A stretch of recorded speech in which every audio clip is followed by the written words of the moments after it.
Hola, muy buenas a todos, bienvenidos al programa quinto de la segunda temporada de Cuentos del Derecho y del Revés.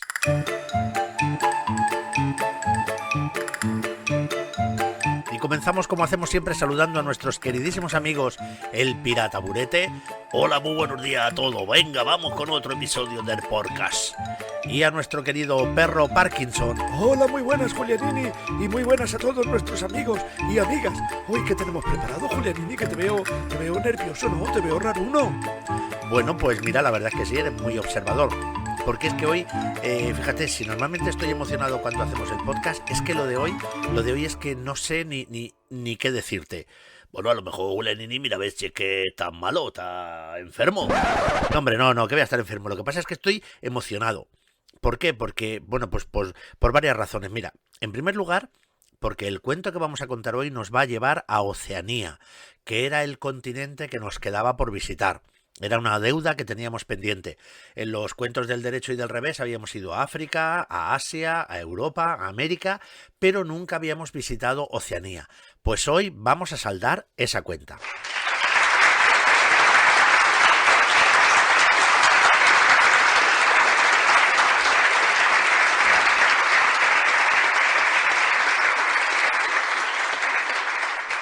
Además, fíjate, resulta que es que lo que he descubierto preparando este cuento es que me ha dejado con la boca abierta. Es que yo creo que cuando una persona es curiosa, es emocionante cuando descubre cosas nuevas. Pues eso me ha pasado a mí. He descubierto tantas cosas con este cuento y con la historia que hay alrededor que es que estoy maravillado. Bueno, Julianini, pues me estás dando ya ganas de saber esto de qué va, de qué va. Bueno, y aparte, ¿sabes? Todo esto que he encontrado es tan especial que hoy vamos a hacer una cosa que no hemos hecho nunca. Ay, mi madre, Julianini, que me das miedo. ¿Qué es? Hoy vamos a contar 3 cuentos. Si normalmente cada día contamos uno, si cada día contamos 2, hoy vamos a hacer algo especial. Vamos a contar 3, porque lo que he encontrado es tan impresionante que yo creo que merece la pena hacerlo como un cuento introductorio. Así que vamos allá, dentro música.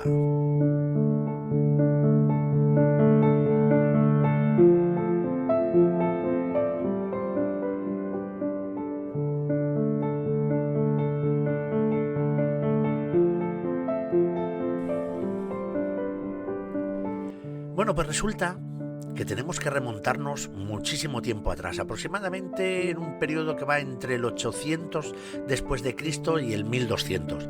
¿Y qué pasó? Pues resulta que un grupo de polinesios que vivían en las islas de la Polinesia viajaron a las islas de Nueva Zelanda, a las 2 islas de Nueva Zelanda, que lógicamente en aquella época no se llamaba Nueva Zelanda, lógicamente. Pero es que agárrate, en aquella época y con las piraguas enormes que tenían, recorrieron ni más ni menos que 4.000 kilómetros por mar abierto para llegar a las islas de Nueva Zelanda. ¡Qué barbaridad!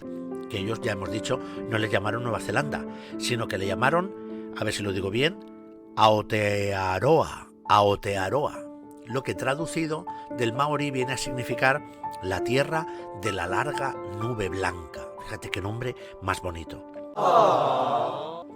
Bueno, pues resulta que aquello estaba perdido pues, en el fin del mundo. Imagínate que aquella zona es justo la que a nosotros nos queda debajo.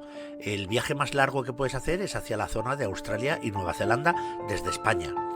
Bueno, pues resulta que allá, por el año 1576, llegó la primera expedición de barcos extranjeros, de barcos europeos. Concretamente, parece ser que fue una expedición española, con un tal Juan Jofré y Juan Fernández, que llegaron allí y reclamaron aquellas tierras en nombre del rey de España, que era Felipe II. Resulta que, bueno, esta expedición pasó un poquito sin pena ni gloria, pero resulta que la más importante o la más conocida es que en 1642, ni más ni menos, llegó un neerlandés, lo que antes decíamos holandeses, llegó un neerlandés allí, que además este hombre se llamaba Abel Jansson Tasman, no hablo neerlandés, pero más o menos debe ser así, y fue el que le llamó Nueva Zelanda. Y siempre que nos encontramos en un país que los europeos encontraron después, aunque existía desde siempre, y encontramos algún lugar que se llama Nueva lo que sea, Nueva Caledonia, Nueva York, New Jersey, lo que sea, pues quiere decirse que en el país de origen había, si es Nueva York, había un York. Si es Nueva Zelanda, quiere decirse que en algún sitio hay una zona que se llama Zelanda. Efectivamente, en Holanda, en Nederland, resulta, en lo que nosotros llamamos los Países Bajos, existe una región que se llama precisamente así, Zelanda, que traducido viene a ser como la Tierra del Mar. Es la región que está más al sur-oeste de los Países Bajos. Por eso se llamó Nueva Zelanda, en honor a aquella región. Pero bueno, luego la más famosa fue la que hizo el famosísimo capitán inglés James Cook, que en 1769 llegó a bordo del famosísimo barco Endeavour a las costas de Nueva Zelanda. Y a partir de aquí ya se lió un poquito parda. ¿Por qué? Porque empezaron a llegar, pues mira, barcos para cazar ballenas, comerciantes, misioneros, aventureros, buscavidas, que lógicamente entraron en conflicto con los maoríes, que eran los que vivían allí desde que habían emigrado de la Polinesia. Así que aquello empezó una serie de conflictos, de combates, de guerras entre los pobladores originales y los visitantes, que fue en aumento y fue en aumento. En 1840 Nueva Zelanda se convierte en colonia británica. Es decir, ahí ya mandan los británicos que estaban ahí peleando con los franceses, bueno, se los quedan los británicos. Y a partir de aquí los conflictos van a más. Y entonces es cuando en el año 1845 aparece una persona súper especial. ¡Es hora de terminar con esto! Un capitán que entonces tenía 32 años que se llamaba George Grey. ¿Y qué pasa con George Grey?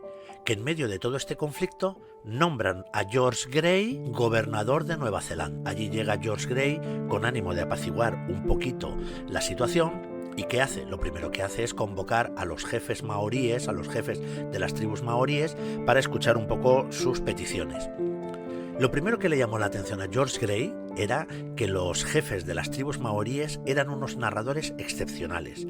Hacían unos discursos llenos de proverbios, alusiones a los mitos, a sus dioses, que a él lo dejaron encandilado. Bueno, tal era el asombro de George Grey que entendió que lógicamente lo que necesitaba era entenderse con los jefes maoríes. ¿Y qué necesitaba para entenderse con ellos? Pues aprender su idioma. Así que se tiró 8 años, porque el maorí debe ser bastante complicado, estudiando el idioma maorí, lógicamente porque además el hombre tenía que compaginarlo con su cargo de gobernador. Claro, no, el hombre no tenía mucho tiempo, pero bueno, se dedicó a estudiar y a estudiar y a estudiar y a viajar por todas las islas, hablando con los jefes maoríes, conociéndoles más de cerca, viendo cuáles eran sus dificultades y lógicamente tomando decisiones para que los ingleses no abusasen de los indígenas maoríes. Así que iba conociendo gente y gracias a la amistad que hizo con un jefe maorí que se llamaba Te Ranjikajeke, idiomas, querida, que es que tienen tela los nombres, pues que se hizo amigo suyo y empezó un trabajo de recopilar todas las narraciones, los mitos y las historias que les transmitían. Y durante muchos años George Grey estuvo recogiendo todas las leyendas y las historias que le contaban los jefes maoríes. Todo esto, lógicamente, había veces que estaba más animado, había veces que estaba más deprimido, había veces que estaba mejor, había veces que estaba peor, pero bueno, encontró un pueblo tremendamente espiritual, un pueblo realmente unido con la naturaleza, pero a un nivel como pocas veces se ha visto, que a él le tenían maravillado. Pero aquí no acaba la cosa. No se vayan todavía, aún hay más.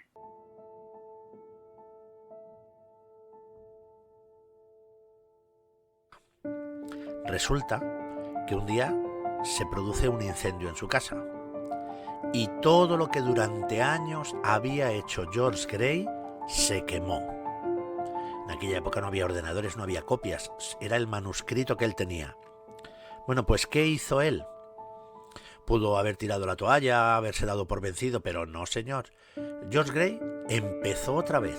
empezó de cero y recopiló de nuevo todo el material, lo volvió a escribir. De manera que cuando llegó a Inglaterra, publicaron un grueso volumen con todas las historias que él había recopilado en Nueva Zelanda. Y gracias a él, gracias al trabajo, a su trabajo de pacificar y de entender y de comprender, entonces se pudo conocer en Inglaterra la profundidad de las creencias, las historias y el modo de vida del pueblo maorí. ¿Qué os parece? ¿Merece la pena o no merece la pena conocer esta historia? Madre mía, Julianini, pero ¿sabes lo que te digo? Es que yo creo que lo que me gustaría es que hubiera más gente como George Grey en el mundo.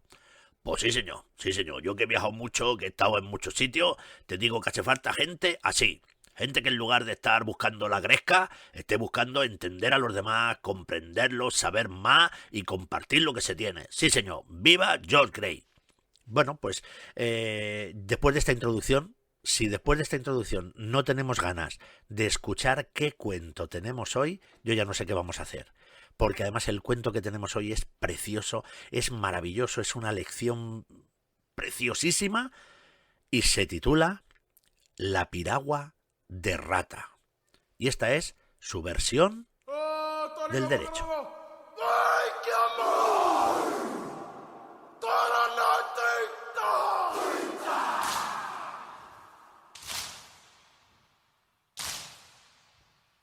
Encontraré la isla donde mataron a mi padre y le vengaré. Rata conocía al asesino. Era un tiburón llamado Matuku Tango Tango que había acabado con su padre una vez cuando él estaba pescando. Y Rata, aparte de ser hombre, era un semidios, tan valiente como su padre y como su abuelo. Nada le detenía, ni siquiera el tiburón más feroz, ni siquiera Matuku Tango Tango, que vivía en una lejana isla en el fondo en una cueva submarina. Matuku Tango Tango no salía más que las noches de luna llena. Así que Rata dedicó muchísimo tiempo a pensar cómo acabar con él. Pero antes de todo, tenía que encontrar la isla donde vivía Matuku Tango Tango. Y además tenía que construir una piragua grande, enorme y resistente, porque aquellos mares son terribles. Así que Rata lo que necesitaba era un gran árbol para construir su piragua. Un árbol con el tronco recto, ancho y que tuviera la madera bien dura. Así que se fue al bosque y durante días estuvo buscando cuál era el árbol adecuado para construir su piragua. Hasta que encontró un árbol que ellos llamaban un totara. Era un gran pino, enorme, altísimo, con un tronco muy grueso. Sin duda, era el árbol perfecto para la piragua. Era majestuoso y salía por encima de sus vecinos. Así que Rata enseguida entrevió la forma de su piragua en el tronco de aquel árbol. Así que se fue a por sus herramientas y comenzó a trabajar. Pero era muy impetuoso y demasiado impaciente a veces, y a pesar de ser un semidios, se había olvidado de lo más importante. Uno de los principios más sagrados que se transmiten de generación en generación. Antes de cortar un árbol, una planta o arrancar siquiera una de las hojas, hay que pedirle permiso al árbol o a la planta, explicando por qué se tiene necesidad de ella. De esta forma, el árbol o la planta no quedarán heridos y el bosque conservará su armonía. Así que Rata, en lugar de hacer esto, empezó a dar cortes en el árbol. Hachazo va, hachazo viene, con todas sus fuerzas. Las virutas saltaban y mira, cada vez iba haciendo el corte más profundo. Al final, el bosque quedó en silencio. No se oía el más leve ruido. Los pájaros estaban callados. Los insectos dejaron de volar y las hormigas se detuvieron. Y con un gran estruendo, el hermoso árbol cayó al suelo. Y como enseguida se hizo de noche y era la hora del descanso, Rata volvió al poblado orgulloso y, por supuesto, cansadísimo. Y cuando regresó al bosque muy de mañana, ¡qué sorpresa!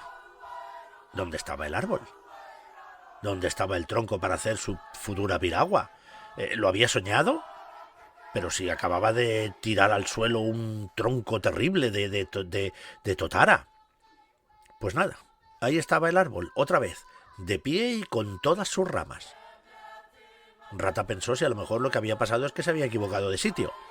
Bueno, mejor no darle más vueltas a la cabeza. Así que Rata volvió a coger su hacha, dejó al lado sus preocupaciones y empezó de nuevo. Hachazo va, hachazo viene, y venga, y venga, y venga, pensando en ir a la isla para acabar con Matuku Tango Tango. Así que tenía tanta rabia que trabajó tan rápido que de nuevo tiró el tronco al suelo. Y cuando lo vio en el suelo pensó que sería una piragua perfecta para él.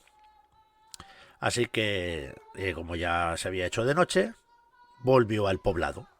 Y a la mañana siguiente, de nuevo, el tronco que había derribado había recuperado su forma de árbol como si no hubiera pasado nada de nada. Y Rata estaba extrañadísimo. ¿Pero qué ha pasado aquí? ¿Qué misterio es este? Pero bueno, en realidad, si quería llevar a cabo su misión, no tenía más remedio que cortar el árbol. Así que por tercera vez cortó el árbol, le quitó la corteza, vació el tronco y, como se hizo de noche, pues dejó ordenadas sus herramientas y, silbando así disimuladamente, hizo como que se iba para el poblado, pero en lugar de eso se quedó escondido entre unos arbustos para ver qué era lo que sucedía. Y de pronto empezó una leve brisa, un rumor, y una nube de pájaros y de insectos voló sobre el tronco caído en la hierba. ¿Quiénes eran? Eran los hijos de Tané, el dios del bosque.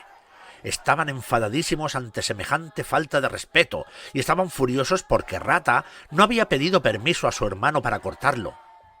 Y entonces, enfadadísimos, decían: «¡Oh, Rata, deja este árbol, déjalo! Las virutas vuelan, las raíces vuelan, los trozos de corteza vuelan, se juntan y se unen para volver a ser árbol». Y en unos instantes el árbol se puso en pie y las ramas se colocaron en su lugar. Y los insectos, muy pacientemente, se habían ocupado de poner cada cosa en su sitio.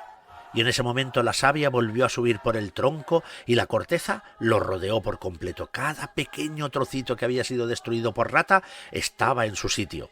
Así que los hijos de Tané, agotados pero felices, se enjugaron el sudor de su frente. Habían hecho un buen trabajo. Y entonces Rata, desesperado, salió de su escondite. «Oye, ¿pero qué hacéis? ¡Es mi piragua! ¡No tenéis derecho a...!» Y le dijeron: «Shh, Rata, silencio. Este árbol no es tuyo. Es del bosque y del dios Tané. Él los creó para nuestra madre tierra y tú no has pedido permiso para cortarlo». Entonces Rata se quedó de una pieza. Se quedó callado y por fin comprendió su error.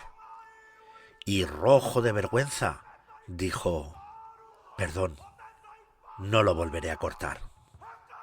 Los hijos de Tané lo vieron tan triste y desolado que sintieron pena por él y le dijeron: «Rata, vuelve a tu casa, duerme y descansa, que nosotros nos encargaremos de todo». Y al día siguiente, una magnífica piragua le esperaba delante de su casa, exactamente igual como él la había imaginado. 18 metros de largo y decorada y tallada de una forma preciosa. Una piragua digna para la misión que iba a cumplir. Rata se puso a pensar qué nombre podría ponerle a semejante piragua y le llamó Aniwanira, que en maorí significa arcoíris. Y enseguida preparó todo lo que necesitaba para embarcarse. Pero antes de salir, lo primero que hizo fue una ofrenda al dios Tané, el dios de los bosques y de la naturaleza. Y con su piragua, Matuku Tango Tango, ya podía ir preparándose. Y colorín colorado, este cuento se ha acabado.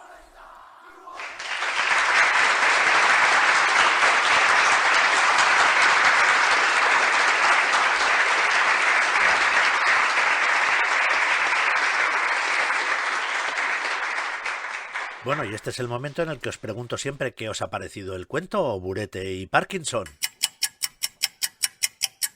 Pues me ha dejado sin palabras.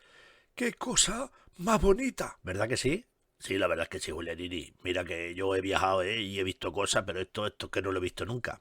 Pues esto además resulta que era una costumbre que los maoríes tenían, que cuando necesitaban algo del bosque, aunque fuera un fruto, tenían que pararse y pedir permiso a Tané, el dios del bosque, y explicarle por qué motivo cogían ese fruto, qué era lo que lo necesitaban. Y de esta manera, como ellos explicaban su necesidad, el bosque le permitía, le aceptaba que le cogiese ese fruto si lo necesitaba para comer, esa madera si la necesitaba para tener fuego o para construir herramientas, y de esta manera es increíble cómo estaban unidos a la naturaleza. Era como otro ser más al que trataban de tú a tú y pedían permiso y hablaban como si fuera una persona.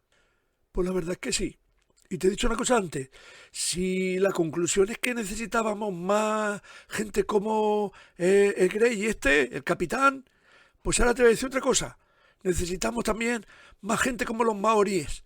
No estaría la pobre tierra como está si la gente fuera un poquito más maorí. ¿Qué dice usted? ¿Qué dice usted? ¿Qué dice usted? Pues tienes toda la razón, tienes toda la razón.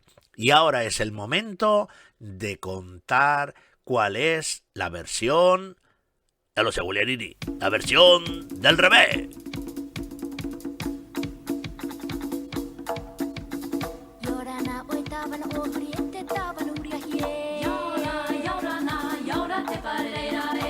Pues esta es la historia del revés de un joven llamado Rata, que además de ser joven, era ni más ni menos que un semidios. Pues resulta que el papá de Rata se había ido a pescar hacía mucho tiempo a una isla muy lejana y allí se lo había comido un tiburón. Es lo que tiene a veces algunos mares, que están llenos de tiburones. Y algunos de ellos tienen hambre. En fin, el caso es que pues Rata quería vengarse de aquel tiburón que se llamaba Makutu Rango Tango. Era un tiburón. Y entonces, tiburón malísimo. Y entonces, pues pensó que lo mejor sería construir una piragua para navegar hasta aquella isla de lejana. Y como Rata era así muy atrotinado, que decía su madre, que es que no pones atención en nada, es que hacen las cosas allí, pero a lo loco. Pues él se fue al bosque y encontró un árbol enorme y ahí empezó con el hacha a pegar golpes y a pegar golpes y a pegar golpes, hasta que se cayó el tronco.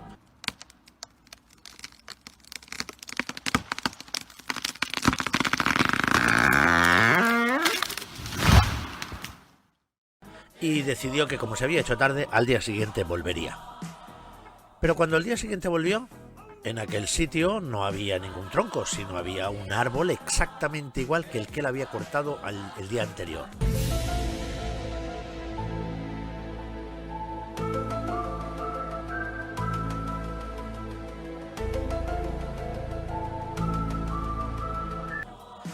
Así que se quedó muy sorprendido, muy extrañado. Pero cogió el hacha y empezó de nuevo a trabajar. Y cuando había tirado el tronco al suelo, de pronto le empezó a caer una lluvia de cocos terrible que le golpearon en la cabeza y le hicieron un montón de chichones y tuvo que salir de allí corriendo.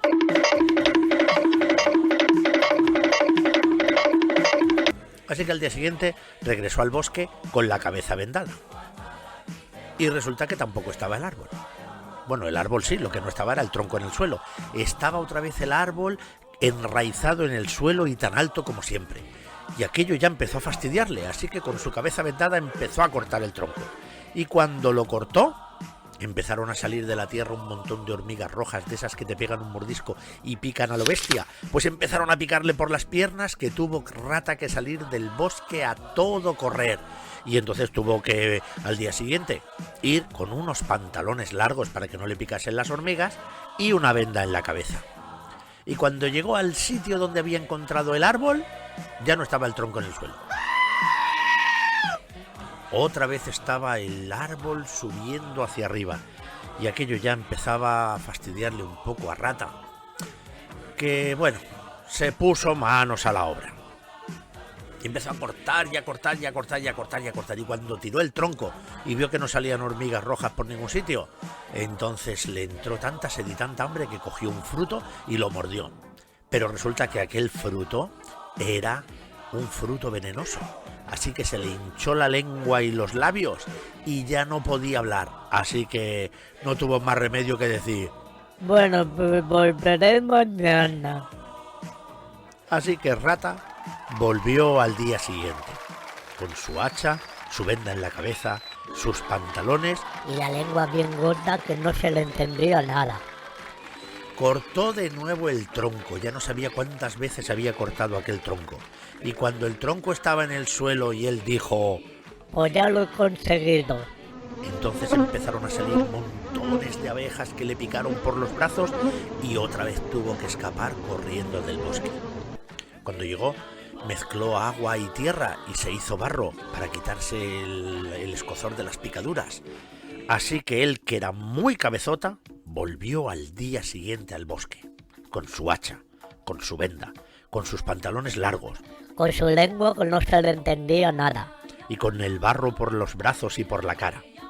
Cortó el tronco y esta vez estaba tan seguro de conseguirlo que además no solo lo cortó, sino que empezó a darle forma, consiguió hacerse la piragua, se la echó a la cabeza y salió. Y cuando llegó a la playa, de pronto, no se sabe por qué, el suelo, la arena de la playa se convirtió en arenas movedizas que casi se lo tragan a él, pero lo que sí se tragaron fue la canoa. Así que el pobre Rata estaba ya más que enfadado, estaba harto, pero al día siguiente regresó al bosque. Oye, y curiosamente, allí seguía el árbol, a pesar de que lo había convertido en canoa y se había perdido por las arenas movedizas. Y claro, él antes de ir al bosque construyó una pasarela encima de las arenas movedizas para no volver a caerse. Así que cortó el tronco, le dio forma de canoa y con su venda, sus pantalones, La lengua que no podía hablar. y el barro pasó por encima de la pasarela. Por fin llegó a la orilla del mar, echó el bote y empezó a remar. Y cuando ya se había alejado de la costa, salió un agujero en el fondo de la piragua y empezó a entrar agua y agua y agua y agua y se hundió la piragua. Y Rata tuvo que volver nadando. No sabía ya lo que tenía que hacer para conseguir aquella piragua. Madre del amor hermoso. ¿Será posible? Bueno, como tenía la lengua así, decía: ¿Será posible? y entonces, al día siguiente, volvió al bosque, con su hacha, con su venda, con los pantalones largos, Con la lengua que no podía ni hablar. con el barro en los brazos y en la cara, con la pasarela que había construido encima y había llevado un taponcito de corcho por si se hacía otro agujero en la piragua. Y empezó a darle hachazos, cortó el árbol, lo tiró al suelo, construyó la piragua, pasó por encima de la pasarela, salió al mar, le salió el agujero en el suelo, le puso el tapón de corcho y siguió remando. Y cuando remaba y remaba y remaba, un tiburón enorme pegó un mordisco y se comió media piragua. Hasta ahí hemos llegado. Así que de nuevo se hundió y tuvo que volver nadando, pero deprisa, que aquel tiburón tenía hambre. El pobre Rata estaba desesperado y decía, Estoy desesperado. porque tenía la lengua así gorda. Entonces no se daba por vencido. Al día siguiente cogió su hacha, con su venda en la cabeza, sus pantalones largos, La lengua que no podía ni hablar. el barro, la pasarela que había construido, el corcho y un palo para pegarle un golpe al tiburón en la cabeza si volvía a aparecer. Así que cortó el árbol, lo tiró al suelo, le dio forma de piragua, pasó por encima de la pasarela, se hizo un agujero, le puso el tapón de corcho, apareció el tiburón, le pegó un palazo en la cabeza y por fin llegó a la playa. Por fin llegó a la playa donde tenía que buscar dónde estaba aquel tiburón malvado que se había comido a su padre. Pero como Rata se había olvidado de lo más importante, que es ser agradecido con la naturaleza y cuidadoso, y pedir permiso al dios del bosque para usar un árbol para construirse una piragua. Como no había hecho todo aquello, pues resulta que cuando llegó a la playa, no se sabe por arte de qué, será por arte de magia del dios Tané, rey de los bosques, se convirtió en el arbusto más feo que había visto nadie en la vida, con unas espinas que no había quien se acercase, y allí se quedó Rata en la orilla, convertido en aquel arbusto tan feo. Uy, no lo puedo creer. ¿Por qué? Por desagradecido. Y también porque hay veces que no todos los cuentos terminan bien. Y este es el ejemplo. Y si Rata no fuera un arbusto, seguramente podría decirnos: Colorín colorado, a este cuento le ha acabado.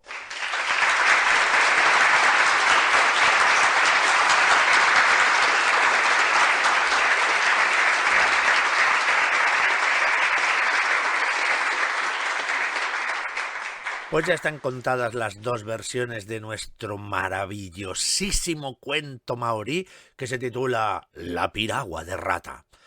Y como siempre, una vez que hemos terminado de contar la versión del derecho y la versión del revés, ¿qué hacemos? Pues siempre nos vamos a una sección.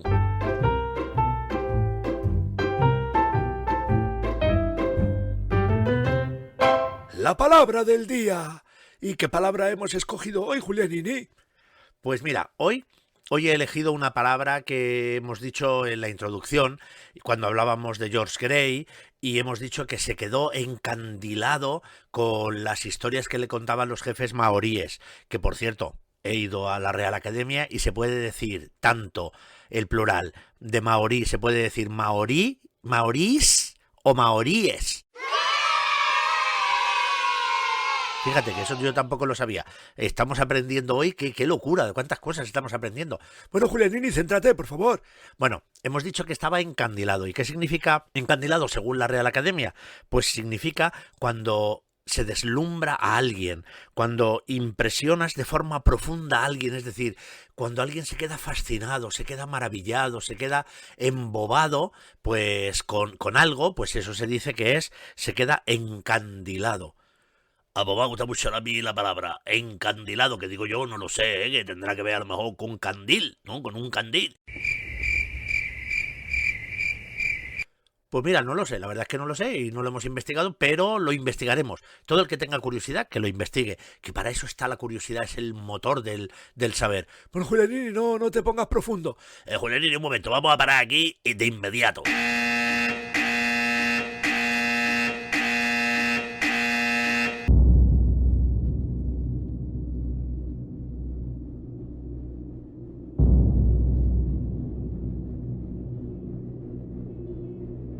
¿Qué pasa, Burete? ¿Qué ocurre?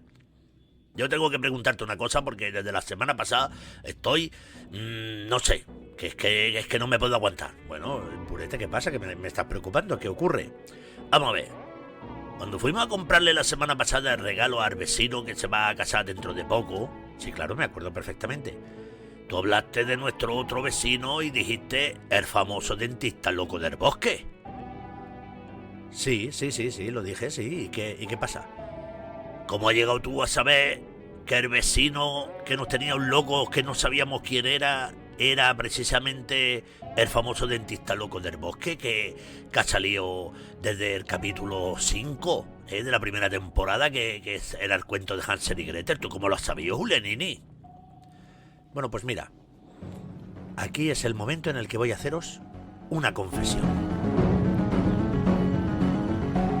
Confesiones verdaderas. Bueno, no hace falta, Burete, que pongas esa entradilla, porque tampoco es para tanto. Bueno, pero ya que queda así bonito para una cosa como de misterio, ¿no? Bueno, pues mira, ¿tú recuerdas, Burete y Parkinson, vosotros recordáis cómo despedimos siempre este programa? Pues perfectísimamente. Todos los días las últimas palabras que dices en el podcast, este podcast en el que lo importante eres tú. Eso es.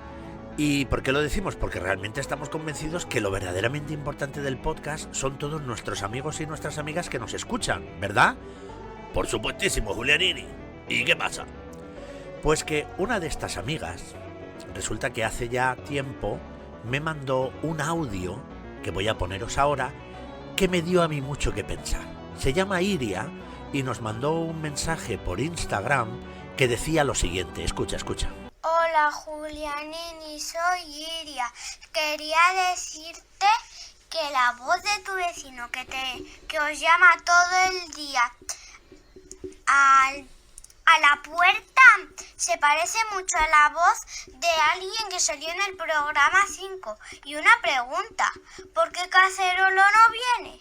Y que me levanto muy pronto todos los miércoles para poder oírte. Me encantan tus podcasts. Adiós, Julianini. Y entonces yo me quedé pensando si la voz le sonaba, qué era lo que pasaba. Entonces investigando, gracias a la pista que me dio Iria, he casado que el famoso dentista loco del bosque del episodio 5, que estaba medio loco, es el que se ha mudado aquí y ha puesto el negocio de las hamburguesas. De las hamburguesas, no, que digo yo, madre mía. Oye, Nini, que no te enteras, que son albóndigas con tomate. ¿Cómo están las cabezas, Manolo? Es verdad. Pero entonces es gracias a eso, a que todos nuestros amigos están pendientes, es que se lo saben todo. Así que da gusto, claro, cómo no. Te voy a decir una cosa, Julianini. Dime. Yo he visto que tú con el audio tú sí que te has quedado encandilado, ¿eh? Te has quedado ahí que se te cae la baba, ¿eh? Hombre, es que tú no me digas que recibes un audio de estos, bueno, tienes las pilas puestas para todo un año. Porque tú dices, si la gente que nos sigue es gente como Iria, pues, ¿qué se merecen? Pues se lo merecen todo. Pues eso mismo es. Así que Iria, desde aquí te decimos muchísimas gracias y que nos mandes todos los audios que quieras contándonos todas las cosas que quieras. Iria y todos nuestros amigos y amigas, que estamos encantados de leeros y estamos encantados de interactuar con vosotros, porque para eso hacemos todo esto. Así que yo creo que ha llegado el momento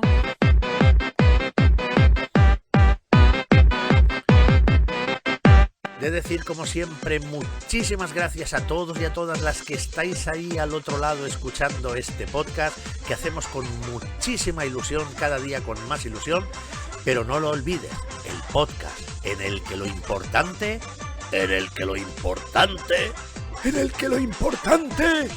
eres tú. ¡Eres tú!